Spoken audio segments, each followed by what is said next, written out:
How's everybody? I'm good. We good. About the same.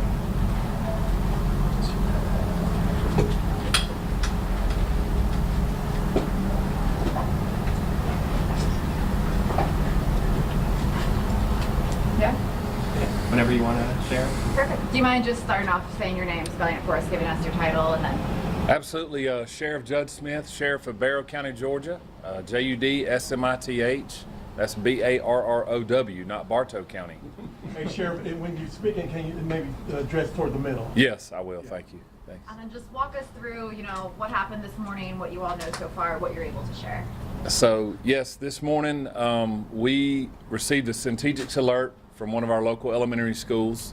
The young lady in the front fielded the call, did an excellent job from a person who was giving active threats at that time and immediate threats that there were bombs in the school, that they were going to set those and detonate those bombs off. They were also going to do it outside the school, and that there were multiple firearms outside, and this person was giving the active threat to that elementary school at the time. The front office staff did an excellent job, activated Centegix. Deputies responded, fire and EMS responded, multiple people responded to that location, and as we were doing that, we began getting other threats at other locations, and as of right now, we've had 4 other elementary schools and 1 high school that received those threats. After we secured those properties, due to the nature of what the calls were and the threats were, we've out of an abundance of caution, we called numerous EOD canines and search groups, and we searched all those schools. The school system with our safety director, public safety director, John Skinner, we made the decision to lock the schools down on soft lockdown.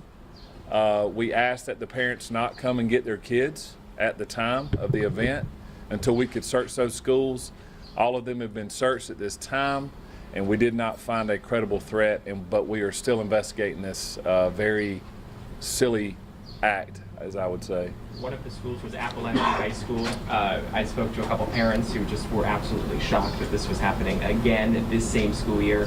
As a sheriff of this county where you had to deal with that shooting that left 4 people dead, this has got to be pissing you off right now. It's heartbreaking. Give us a break. Give these kids and these parents and these loved ones a break.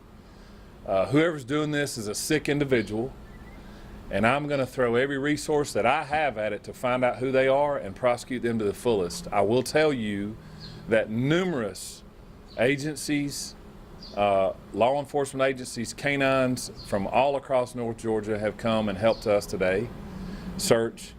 The governor spoke to me and has provided assistance. The federal authorities have provided assistance. This is not a joke to us.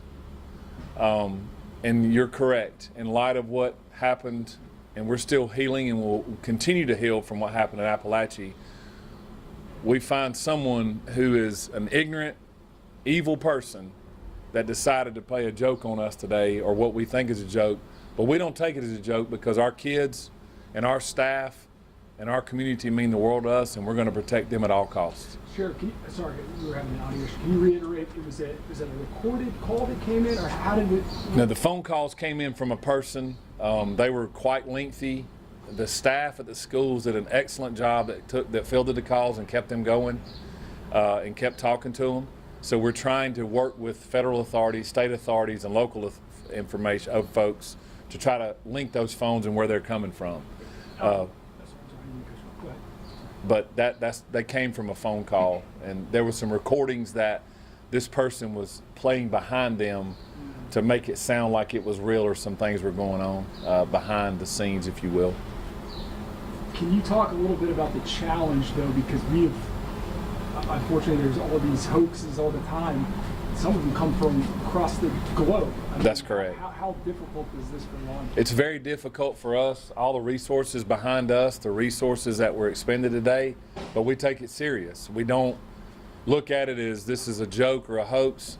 We put thousands of hours of resources and thousands of resources, because as any other school system, Our children are our most precious asset in that school, and when someone is telling us that they are going to harm those kids, we put every resource we can to it. So it's frustrating when those resources can be used in a real emergency. That's what's more frustrating to us, is that those kids have been interrupted and their lives have been shook up and down, and then, as you stated from what Appalachia did, it brings those emotions back to the forefront and bubbles back up that just let us get through this year and move forward, and that's what we want to do.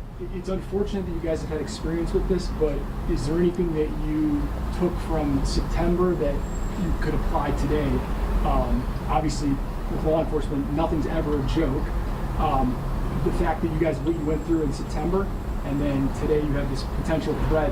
Anything you learned in September that you were able to apply today? Communication. Yeah.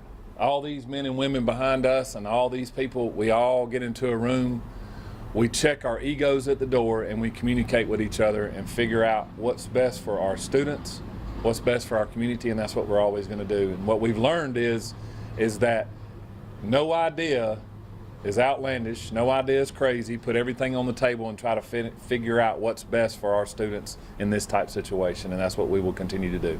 Correct me if I'm wrong, did the legislature make this a felony now for the phoning these Yes. types of threats in? So Yes. the person who did this, or the people who did this, if they are caught, and you're hoping that they will be caught, they will face real jail time because this is a felony now. That's correct.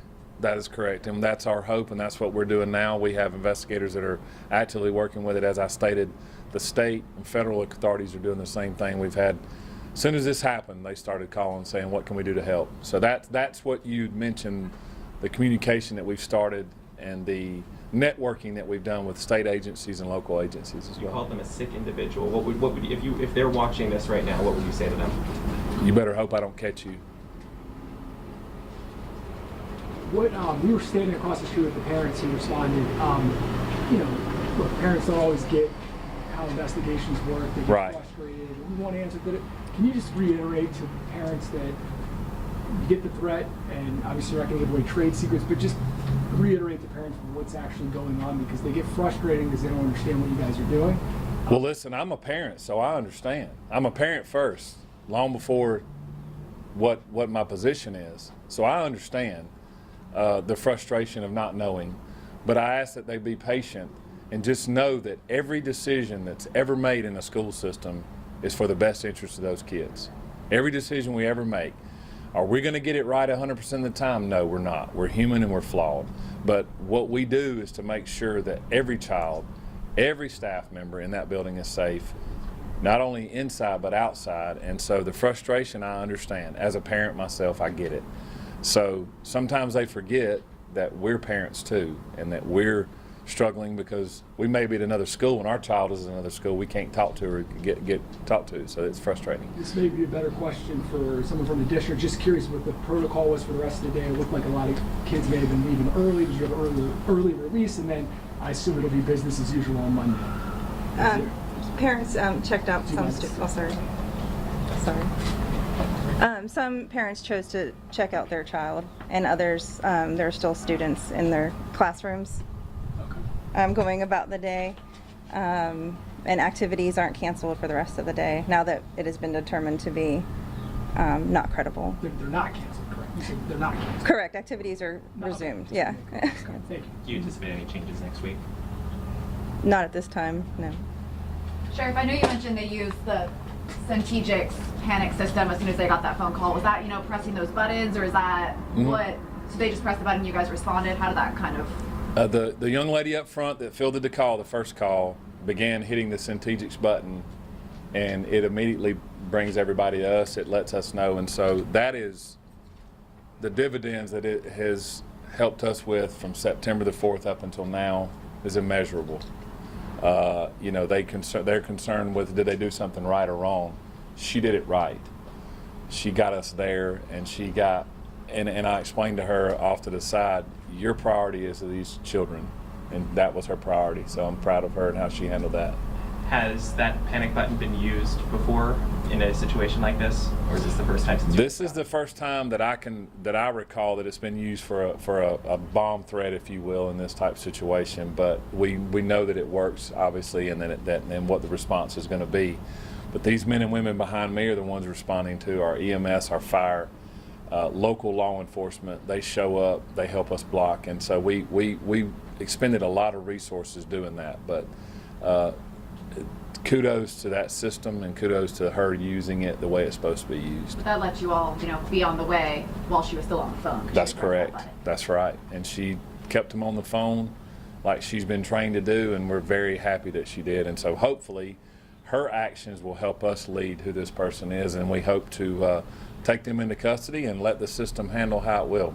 Can you say any more about that training? Are receptionists taught to keep folks on the line? Well, anytime you're talking to a school system, we're taught to, be respectful, and they try to talk. And when she realized that this person was giving threats, the first thing she does is goes into probably a mama bear mode, if you will, and said, okay, I'm taking a threat here. So she immediately starts taking notes, gets the information, and gets that stuff for us, tries to get the numbers, and so did a great job.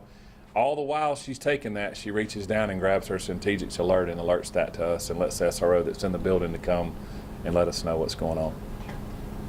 I see you have one of those. Yes, sir.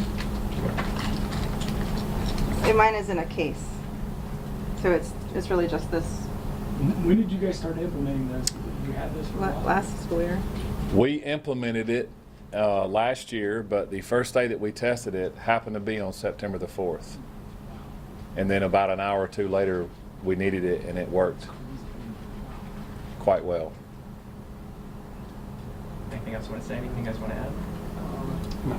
Okay, all good. I want to applaud the men and women behind us. They did a great job this morning. Again, our kids are our #1 priority, and our community is, and we appreciate them and the state and the federal folks who have helped us. And thank y'all. Thank y'all for being patient with us. Was it a local number? Any idea? Or is that too early to tell? We don't know that yet. So, thank y'all. Thank you. Have a good one. Thanks. Appreciate you.